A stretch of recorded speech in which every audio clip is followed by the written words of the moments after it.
already showing stuff, and nobody, and I mean nobody, wants to miss out on a single second of my fucking soy-facing ad! Oh, Bob, that's just save a world!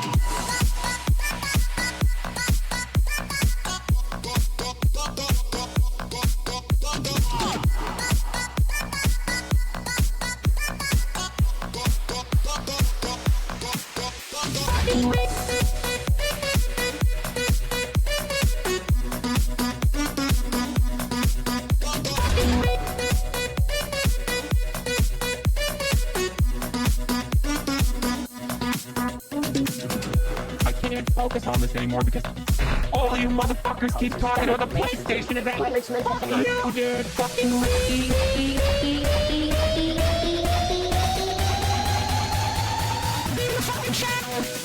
Mommy, sorry. Mommy, sorry. Mommy, sorry. Mommy, sorry.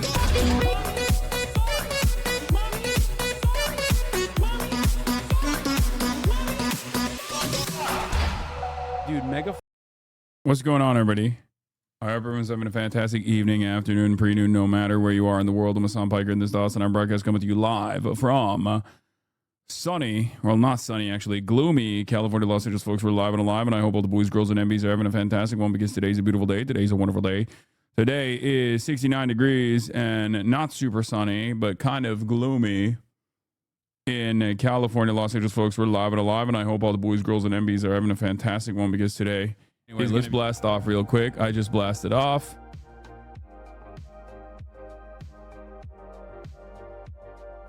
So, should we vote for Gavin Newsom in 2028? Well, let me just say, what the fuck are we doing having this conversation right now? The only reason I'm wading into this mess is because this constant war between liberals and leftists is actually worth talking about as we head into the midterms. Because in this debate, there is legitimacy on both sides of the argument. And if you'll allow me a weird sort of allegory here, the general framing seems to be the liberals are like, hey, leftists, I know you guys want to remodel the bathroom, but I don't think you've seen that the house is on fire right now. And so if we don't put out that fire, then there's no bathroom to remodel. I'm going to be honest, I don't agree with that argument. You see this 1508 when Adam and Pablo start talking about you on. Wait, what did they say? Oh no. Pablo Torre finds out. And so you put out the fire, and then a week later there's another fire, and then another, and then it turns out that the person who originally built the house wired the bathroom incorrectly, and so you'll keep having these fires until eventually one pops up that burns the whole house down. And so what am I talking? Oh, never mind. It wasn't just about bathroom remodeling. Okay. Talking about, he we'll got take a me trip on the down first. memory lane. I thought he was gonna make a bad analogy here, like as though there's like some sort of like simply aesthetic difference between leftists and liberals, and it turns out actually liberals cannot address the fundamental issues with the centrism pivot that keeps yielding negative consequences for the American population. Do you remember when Obama won re-election and the Democrats had the House and the Senate, and there was this idea floating around that the Republican Party was dead and that the Tea Party was the last gaseous fart from the corpse of conservative ideals, and that we were about to enter a liberal utopia, and Hillary Clinton was the nominee, and it was finally time to elect a woman president? Do you remember what happened after that? Trump won.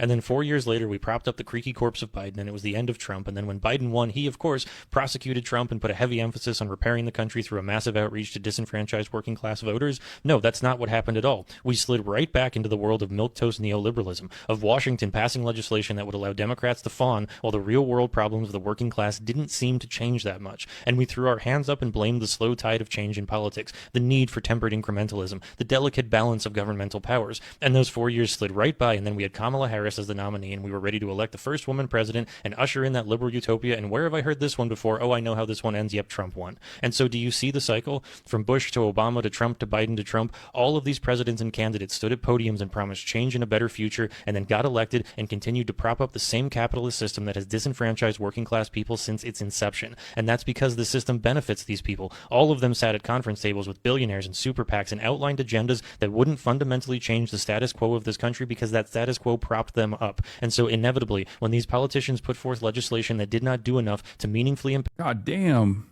That's some great epoxy and woodworking right there, man. No notes. I mean, no notes at all.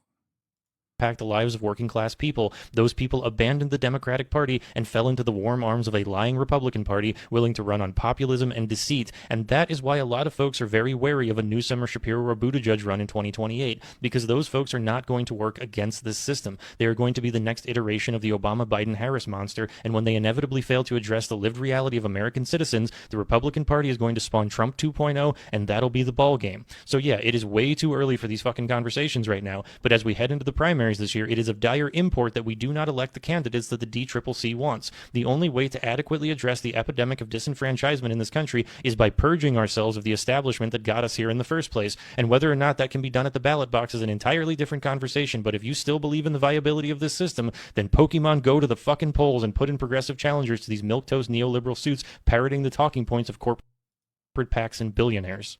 God damn. God damn. Sheesh.